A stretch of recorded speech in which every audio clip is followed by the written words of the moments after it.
अस्सलाम वालेकुम। ये आपके सामने इस वक्त जोहर टाउन की गलियों का हाल है जो नहर के साथ बिल्कुल लगती हैं।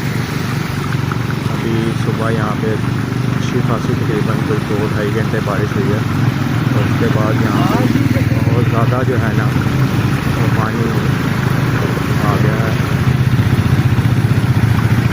बात है जो कि बिल्कुल साफ लग रहे हैं।